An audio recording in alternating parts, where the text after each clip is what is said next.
Bonjour à tous et bienvenue dans cette nouvelle vidéo. Aujourd'hui, on va plonger dans l'univers des crypto-monnaies pour parler d'un projet qui repousse les limites de l'interopérabilité et de la confidentialité dans le Web3, Polyhedra Network et son jeton natif, le ZKJ.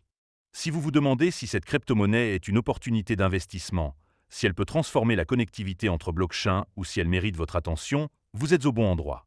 Dans cette vidéo, je vais vous offrir un avis complet et détaillé sur le ZKJ, en examinant son histoire, ses points forts, mais aussi ses faiblesses, pour que vous puissiez vous forger une opinion éclairée.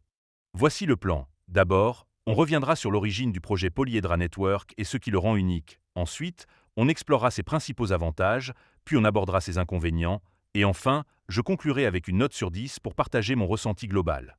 Restez avec moi, car on va décortiquer tout ça ensemble, et je vais m'assurer que ce soit clair, précis et agréable à écouter. Évidemment, si vous souhaitez acheter du ZKJ, il y a un lien de parrainage dans la description vers crypto.com. Ce lien vous permettra de vous inscrire et de recevoir un cadeau de bienvenue. Mais avant de commencer, petit disclaimer important. Les informations partagées dans cette vidéo sont fournies à titre purement informatif et ne constituent en aucun cas un conseil financier.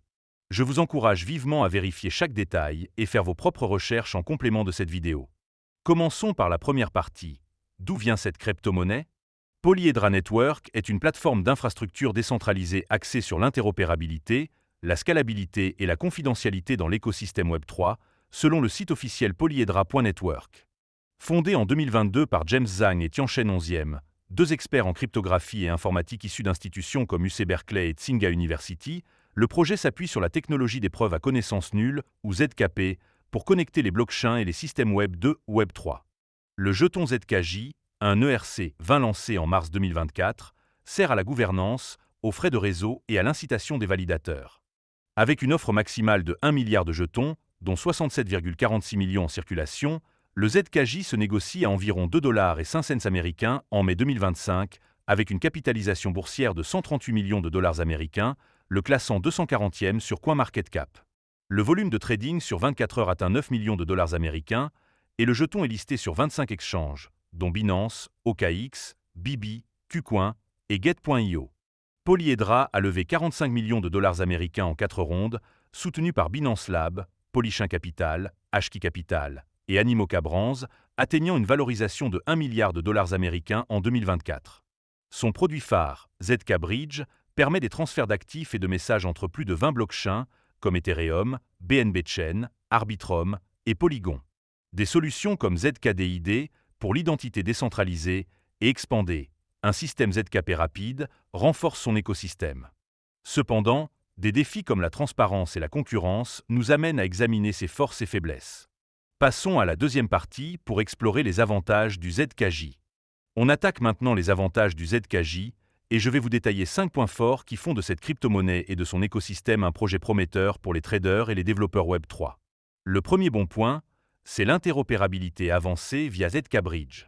Ce protocole utilise des preuves à connaissance nulle pour permettre des transferts d'actifs, de NFT et de messages entre blockchains comme Ethereum, BNB Chain et Avalanche, en moins de 2 minutes et à faible coût, souvent inférieur à 1 dollar américain. Comparé à d'autres ponts cross-chain, qui ont subi des pertes de 2 milliards de dollars américains à cause de failles, ZK Bridge offre une sécurité trustless, sans intermédiaire, ce qui attire les DApps et les utilisateurs cherchant des solutions fiables. Le deuxième avantage, c'est la technologie ZKP de pointe. Polyhedra s'appuie sur des systèmes comme Gemini et Expander pour garantir des transactions rapides et privées. Par exemple, ZKDID permet de gérer des identités décentralisées avec des Soulbound tokens, idéal pour des cas comme l'authentification Web3 à grande échelle. Cette expertise, soutenue par une équipe de chercheurs de Stanford et MIT, positionne Polyhedra comme un leader dans les infrastructures ZKP, surpassant des concurrents moins avancés technologiquement. Le troisième point fort, c'est le soutien d'investisseurs de premier plan. Avec 45 millions de dollars américains levés auprès de Binance Lab, Polychain Capital, OKX Venture et Hki Capital, Polyhedra bénéficie d'une crédibilité financière. Ces partenariats ont facilité des listings sur Binance et OKX, augmentant la visibilité du ZKJ. La valorisation de 1 milliard de dollars américains témoigne de la confiance des VC et des intégrations avec Layer0, un protocole d'interopérabilité, renforce son adoption. Le quatrième avantage, c'est la forte liquidité et l'accessibilité. Le ZKJ est disponible sur 25 exchanges, avec des pairs comme ZKJ, USDT sur Bibi représentant 2 millions de dollars américains de volume quotidien. Des portefeuilles comme MetaMask supportent le jeton et des campagnes comme l'airdrop de 1 million de ZKJ via Binance Web 3 Wallet ont attiré 500 000 utilisateurs. Cette accessibilité, combinée à des frais de gaz faibles sur des chaînes comme Polygon, facilite le trading et l'utilisation. Enfin, le cinquième point positif, c'est le potentiel de croissance. Malgré une chute de 46% depuis son sommet de 3,80 $ américains en mars 2024, le ZKJ a rebondi de 1187% depuis son plus bas à 17 cents américains. Des prévisions optimistes tablent sur 5 $ américains d'ici fin 2025, soit un roi potentiel de 144%, porté par des innovations comme le Bitcoin Messaging Protocol et des intégrations avec des Layer 2 comme Arbitrum. La communauté active, avec 200 000 abonnés sur X, soutient cette dynamique. On arrive maintenant aux inconvénients, et je vais vous présenter 5 points qui pourraient poser problème aux traders ou utilisateurs. Le premier inconvénient, c'est la volatilité du prix. Le ZKJ a perdu 46% depuis son pic, et des baisses récentes, comme 0,95% en 24 heures, reflètent l'instabilité du marché crypto. Cette volatilité, courante pour les jeunes crypto-monnaies, est un risque pour les traders à court terme, surtout dans un secteur sensible aux ventes de baleines. Le deuxième point faible, c'est le manque de transparence sur le tokenomique. Bien que le ZKJ serve à la gouvernance et aux frais, il n'y a pas de détails clairs sur l'offre initiale ou l'utilité à long terme. L'absence de calendrier de déverrouillage public, ou vesting schedule, inquiète certains traders, car des déblocages massifs pourraient diluer la valeur. Cette opacité contraste avec des projets comme Arbitrum, qui publient des tokenomiques détaillés. Le troisième inconvénient, c'est la complexité technique. Utiliser ZK-Bridge ou ZKDID nécessite de comprendre les concepts de ZKP et de cross-chain, ce qui peut rebuter les novices. Configurer un portefeuille MetaMask pour plusieurs chaînes, comme BNB Chain ou Linea, et gérer les frais de gaz demande un apprentissage.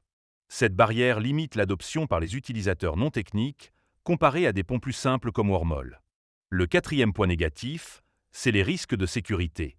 Bien que ZK-Bridge soit trustless, un incident en 2024, où un portefeuille polyédra a perdu 700 000 $ américains en jetons Theta, a soulevé des doutes, même s'il ne concernait pas les smart contracts.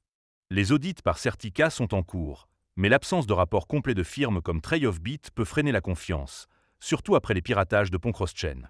Enfin, le cinquième inconvénient, c'est la concurrence intense. Polyedra rivalise avec des projets comme Layer 0, Chainlink CCIP et Axelar, qui offrent des solutions d'interopérabilité similaires. Layer 0, avec plus de 50 chaînes supportées, et Chainlink, avec son adoption massive, domine le marché. Si Polyedra ne maintient pas son avance technologique ou marketing, il risque de perdre des parts d'écosystème. On arrive maintenant à la conclusion, et il est temps de faire le bilan. Polyedra Network et le ZKJ offrent une proposition audacieuse avec une interopérabilité avancée, une technologie ZKP de pointe, un soutien financier solide, une forte liquidité et un potentiel de croissance. Ces atouts en font un choix séduisant pour les traders spéculatifs et les développeurs Web3, surtout ceux qui croient en l'avenir des ponts cross-chain et de l'identité décentralisée. Cependant, la volatilité, le manque de transparence, la complexité, les risques de sécurité et la concurrence rappellent qu'il s'agit d'un investissement à haut risque. Pour ceux prêts à explorer cet espace innovant et à limiter leur exposition, le ZKJ peut être une addition intéressante, surtout avec des projets comme Expandé et ZKDID à venir. En revanche, pour les investisseurs prudents ou ceux préférant des projets plus établis, des alternatives comme l'ETH ou le Link pourraient être plus sûres. En tenant compte de tout cela, je donnerai au ZKJ une note de 8,2 sur 10. C'est un projet techniquement impressionnant avec une vision ambitieuse, mais il doit clarifier son tokenomique et simplifier l'accès pour maximiser son impact. Merci d'avoir regardé cette vidéo, n'hésitez pas à laisser un commentaire pour partager votre avis sur Polyedra Network, à liker et à vous abonner pour ne pas rater les prochaines analyses. À bientôt!